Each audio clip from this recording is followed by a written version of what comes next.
Well, today's the day. As of right now, my Elsword career is over. Some of you have already heard the news. I've hinted at it on streams and in private chats for a while now. But for the rest of you, this might come as a surprise. After all, I've said for a while that I'll see things through to the end. But today, I'm moving on, and I want to talk about why. For me, playing Elsword has always been kind of a compromise. I mean, most arena games are wildly stacked in one direction or another, and you have to waste hours on end to keep your character up to date. And to top it off, sometimes the game just breaks for no good reason. It's never really been in a particularly good place. But once in a blue moon, you get a real match. For a few short minutes, Elsword almost feels like a real fighting game. For a long time, I stayed around just for those. As rare as they were beautiful moments, and the chance to learn and improve was almost addictive. But lately, it feels like it's almost impossible to find a real match. I can spend hours in Arena with nothing to show for it, and I think we have KOG to blame for that.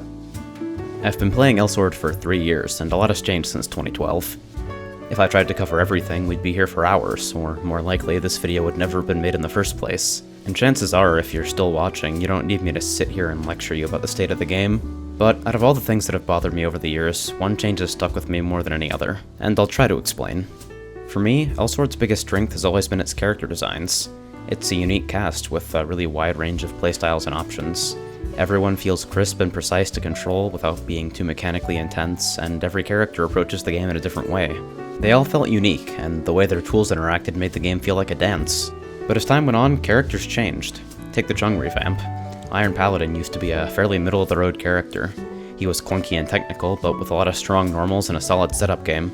Fast forward a few months, and the same character uses nothing but rocket jumps and guard in neutral, and all their setups come down to a single invincible button that stuns the whole screen. And that kind of design has infected every part of the game.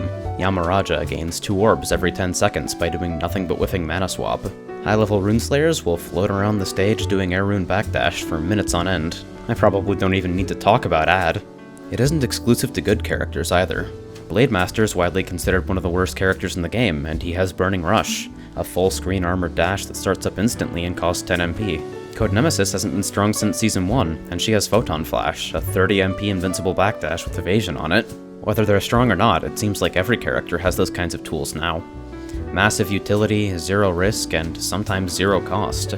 The kind of calculated, careful space control that I love has given way to a waiting game. Wait for your opponent to blow their escape. Wait for them to exhaust their resources, and pray for a punish opportunity afterwards. It's not a dance anymore, it's a minefield.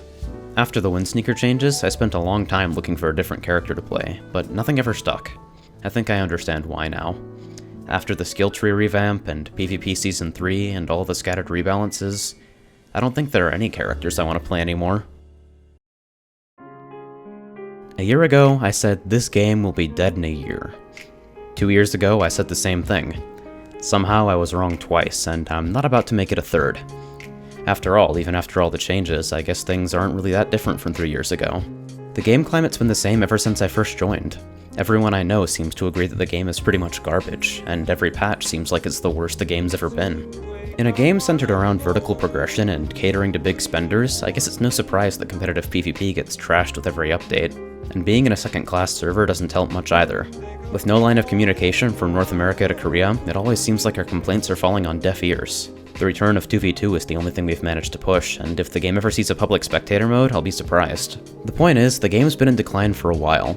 Less of a downward spiral and more of a swan dive. I could have picked any point in the game's lifetime, pointed to the dumb stuff of the week, and used it as a justification for leaving. The state of the game is really only noteworthy by comparison. As far as competition goes, Elsword's problems are deep in the design, and they've been around since the very beginning. I guess I'm leaving now because I'm tired. I've put a lot into the game, and lately it feels like I'm not getting it back. Arena sessions leave me bored and frustrated, streams leave me exhausted, and farming for footage just goes nowhere. For a long time, I kept playing because I thought it was what I ought to do, instead of what I thought was fun. And there's a lot of stuff waiting for me. I've got all sorts of personal projects, a growing Twitch and YouTube community, and plenty of games to become the best at. 3 years ago, I didn't have a lot to occupy my time, so the game that I picked up as a diversion eventually snowballed into what it is today. Now it feels like I need 12 extra hours in every day. Spending that precious time on a dead-end game just doesn't make sense anymore. So making this call feels a little liberating, not gonna lie. But even though I'm excited to move on, I'll always be a little bit upset about the game that Elsword could have been.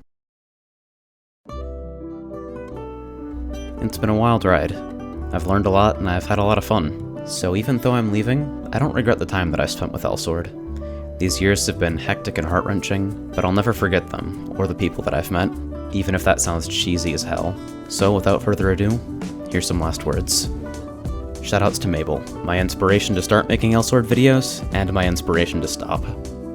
Shoutouts to Bliss for teaching me backflip shot double jump. Without it, my wind sneaker wouldn't be the same. Shoutout to Fritz for running some killer tournaments and keeping the competitive fire alive. Shoutouts to Mishani for the inspiration and a lifetime of ASMR videos. Shoutouts to everyone who's gifted me gear. Without those little boosts, the career probably would have been over a long time ago.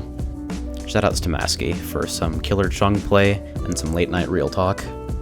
Shoutouts to Chase, world's best ad, and as of today, world's best commentator. Shoutouts to Fendo for sticking to your guns and playing what you love. Shoutouts to Safety. A long time ago, you gave me wind sneaker advice, and it taught me more than I think you know. Shoutouts to Isaac for reminding me to lighten up a little. Shoutouts to Venus, a worthy rival and all-around chill guy. Shoutouts to Esprit for teaching me lag-safe wind sneaker loops and being Australian.